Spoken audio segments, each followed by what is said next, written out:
ladies, this is Erin and Rebecca coming to you from InBetweenFriends.com. We are talking about today what to have at home for you when you arrive home from hospitals with your bundle of joy. See how excited I am? Bundles. Bundles of joy. I know. And we're not talking like food. No. And, you know, like the basics. Though it's important. It is very important, and start thinking about that. Maybe that's another vlog we should do. We're talking about just the really essential things that quite honestly, I wasn't even thinking about. So I have a Walmart trip coming up. It was hilarious because when I gave birth to the kid, and the doctor was sending me home, and he had all the papers ready to go, he was like, these are the things that you need. And I was like, what? I'm already here though. What? Like I don't have time to go run errands.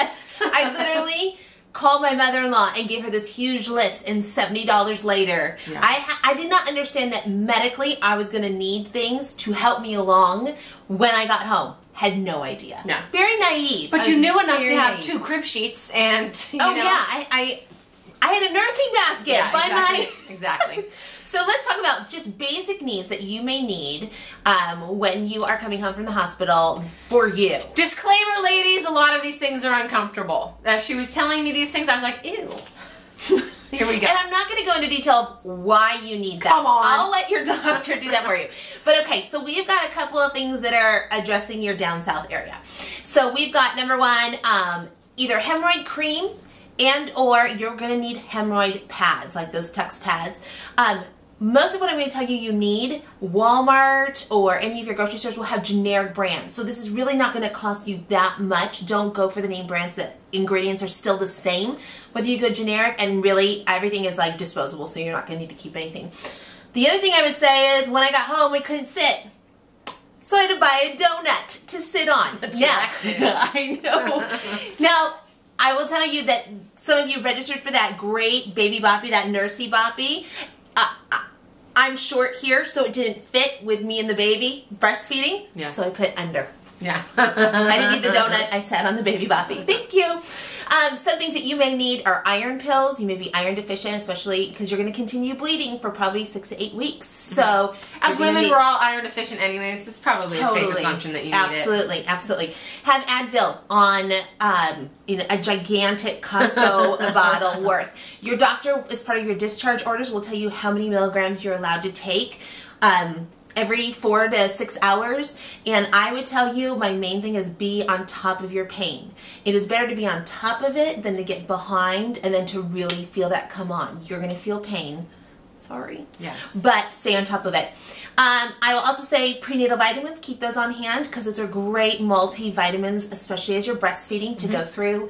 You may want to have A&D ointment on tap. That sounds bad. You're gonna leave the hospital. They're gonna give you probably some numbing spray. Use your imagination. Take it with you. If you need to get some more, you can get it at Walmart again. You'll need some kind of breast cream. Lanolin is great. It comes in a purple tube. Keep that by your nursing bag, but you're going to need that to keep your boobs from becoming chapped.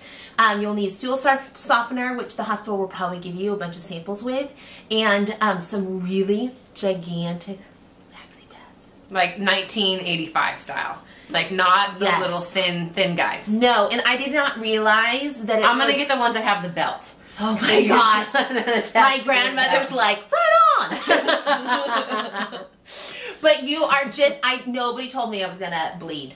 Nobody warned me of that. The other thing is that you may be swollen down there. The best thing that my hospital did, which I loved and I took home with me, was that they took newborn diapers, just cheapy ones, they filled them with water and threw them in the freezer. Well, they're perfect in that kind of curved shape that you can put them down there, and it just lessens the swelling, which makes everything better. So again, those are just a few of my checklists that added up to $70. The other thing I was going to say, we were talking about, is your doctor's going to offer, first of all, your nurses are going to offer in the hospital to give you pain medication. I, with the kids, said, oh no, I don't need any. Well, that was because I was still numb from the epidural. So then 4 hours later, it's like in excruciating pain. They're going to say, do you want Tylenol with codeine? Go ahead and stay on top of your pain, especially in the hospital, and they're going to offer to write you a prescription. Go ahead and do it, just in case. Yeah. It would be better to have it than at 3 in the morning to say, like, I feel like I'm going to die. Yeah. I need to call somebody on call to write me a prescription, send the husband to the pharmacy, etc. Yeah. Just stay on top of it. It's about your health. The more comfortable you are, the better you'll be able to tend to your baby and keep everything in the atmosphere of your home down. Keep it really comfortable. So super helpful to me, and again, something I just did not think about at all. Neither, so, obviously. Yeah, so I've got a Walmart Target run to do. But yeah, definitely get prepared for this. You don't want to have to make these runs after you have your babies with you. We loved talking with you, to be fair. I did very little talking this time. She had a lot of information to share. But we did love having you along with us in regards to this conversation. Please check out our blog at www.inbetweenfriends.com, and we'll see you later.